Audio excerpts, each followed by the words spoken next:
Hi, I'm Seth Streeter, and I'm excited to continue these conversations on our inspired living journey.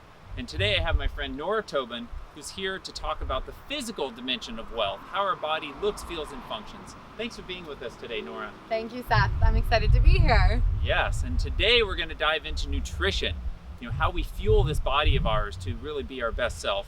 And I know now it's kind of tricky because a lot of us are working from home and our pantries and our refrigerators are so accessible. But I would love to get some ideas from you, Nora. What are some ways that we can be healthier when it comes to nutrition and how we fuel ourselves? Well, first and foremost, I like to approach nutrition with a satisfaction without deprivation I like mindset. that. Okay. I grew up in a big family and we always had great food around, and I just was never one to count calories, and I never wanted to cut things out. So these strategies not only make us feel good and not feel deprived, but also work for us from a cellular perspective. So repairing our body from the inside out, helping to reduce the risk of chronic disease, elevating our metabolic rate, and giving us that clean energy to the brain. So for today, I'm just going to share three. One being intermittent fasting. The second, cutting out processed foods and processed oils, lowering that inflammation. And the third one will be all about our gut flora and improving our happiness hormone, that serotonin. I want to be happy. Let's do it. Okay. So first one, intermittent fasting.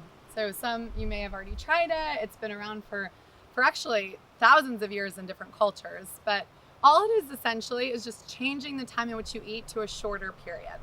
I like to refer to the 8-hour eating window because it's been shown that shortening the time to an 8-hour period and then fasting for 16 gives you some of the best results.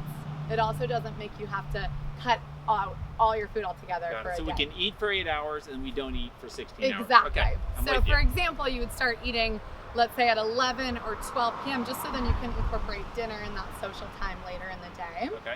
You can have coffee and tea. Okay, good. I'm a big believer in coffee. You can incorporate pure fat into that coffee, like heavy cream or grass-fed butter or coconut oil, like the Bulletproof has done, which I think is great. It's that almost like a latte feeling without all the milk. But what's happening in that 16 hours that you're not eating is your body is going into rapid cellular cleanup mode, which essentially means that it's going to reboot your body's own battery. So just similar to our cell phones, we plug them in at night for them to function at our highest level. We want our fat burning power, our brain function, and our regulation of inflammation to be at optimal level every day. So we need to essentially plug our bodies back in. Okay. And the way we do that is to repair the mitochondria, the powerhouse of our cells. It's almost like the battery pack of our cells. Got it. When we're fasting, when we're taking that 16 hours that we're not eating, our body is going to repair that mitochondria efficiently. So we're going to start burning ketones instead of glucose for energy, giving us that clean energy to the brain without the crash. We're going to utilize irisin, so the ability to burn through visceral fat, that white fat around our stomach, thighs, backs of the arms. And then we're also going to be able to greatly lower that risk of chronic disease because we're significantly reducing our inflammation and stress. Got it. Stress on the body. So good news is that you don't have to do it every single day. I know that first and foremost you think, I could never skip a meal. I used to think that way. But all you have to do is start to incorporate this 3, maybe 4 days a week. Maybe start Monday through Wednesday and then enjoy the rest of your weekend. And the more you do it, you'll see that you'll actually have even higher levels of productivity because you're raising your brain-derived neurotropic factor, that ability to create new neurons in the brain, the ability to enhance energy quickly, and then you'll see it physically. It's just so quickly that you'll either drop weight or come to homeostasis with your weight, and then also burn fat for fuel. So quick energy. Great. So intermittent fasting, number one. I like the tip. What's kind number of two? a mouthful, but it's always helpful for me to know the reason behind it before you start to put it into place, just because it's going to motivate us to keep doing it, and then the benefits 3-4 days a week unfold. is doable. Exactly. Essentially, I'm just not going to eat breakfast. I'm going to start right around noon, and then I can eat until 8 p.m. So noon to 8 p.m. I can be fine, and then I just skip till noon. Exactly. Okay. And don't go too crazy. If you have a night where you're having cocktails, or maybe the dessert comes out, or whatever it might be, you're still shortening your window. So if you started at noon and you ended at 9, sometimes I do that. I end at 9:30. I'm still shortening that window. Okay. Great. So Intermittent fasting, number one. Number two is greatly lowering inflammation by cutting out processed foods and oil. So we've probably heard that tip of cutting out processed foods. Yeah. We know that we're supposed to eat whole foods, foods from the earth, from the trees and plants. But the reason why this is so important, especially now where takeout is becoming much more of a factor, and we're reliant on processed foods quite a bit in our westernized society. What's happening with these processed foods, why they're creating havoc in the body, is because they're creating a significant amount of chronic inflammation. So inflammation is a natural response in our body that we need a certain amount of to protect us from cuts and wounds and things like that.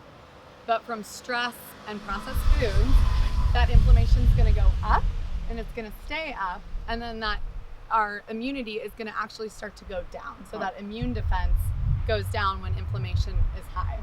So that's the reason behind it. Quick ways to actually How do we lower reduce inflammation? Would be number one, shifting out of those processed foods and takeout to just, even if you just pick a couple days a week to just cook or eat from home solely, or just eat whole foods, like all anything in their whole form out of a package, not out of a package, is a great way to look at it. Okay. You don't have to stick to a certain meal plan or anything like that. Just foods in their whole form. Okay. Reduces that industrial seed oil that's going to be very inflammatory. Another great thing to do is to incorporate anti-inflammatory foods like berries and things that are, and olive oil and things that are going to actually lower the inflammation. So without going into every single food, I'll provide a list of these top foods of lowering your inflammation. So you can incorporate that. You can incorporate it into the 8-hour eating, or you can just do it without the 8-hour. Both will be very beneficial. Wonderful. And then finally, our gut health is a significant pillar of this nutritional program, because it is not only essential for our weight management and our energy, but also our happiness. So about 85% of serotonin, which is that feel-good hormone, is actually made in our stomach lining. And that serotonin is transferred up to the brain through the vagus nerve along the spinal cord. So what we want to do is actually fuel the gut with these healthy pre and probiotics. So prebiotics are resistant starches. Those come in the form of mostly root vegetables. So sweet potatoes are an excellent way to get the prebiotic. With some grass-fed butter, you got something. We're done. Okay. And then probiotics, you may have been taking a supplement, a probiotic supplement. Many people do, which is not bad. But if you look at things that are fermented, like sauerkraut, kimchi, even kombucha beer, so that's going to actually fuel that good bacteria in the stomach, and it's going to contain 10 billion more healthy bacteria than the probiotic supplement. Wow. So easy takeaways is number one, intermittent fasting. Yes. Shorten the time in which you eat to an 8-hour period, a couple days a week. You're going to feel and see a massive difference. Number two, lower that inflammation just by simply cutting out processed food. So just do an evaluation of how much processed food you eat in a day. Cut that in half, cut that in a fourth, just keep cutting it down. Don't go crazy overnight, just slowly cut that down. And then number three, improve your gut health, improve that happiness hormone and your immunity by just simply adding in 1 scoop of sauerkraut a day. Perfect. Well, those are 3 great takeaways for us to improve our nutritional health. Thank you so much, Nora. I really learned a lot today. Thank you, Seth. That was great. Good job, you guys are already doing so well. Keep it up.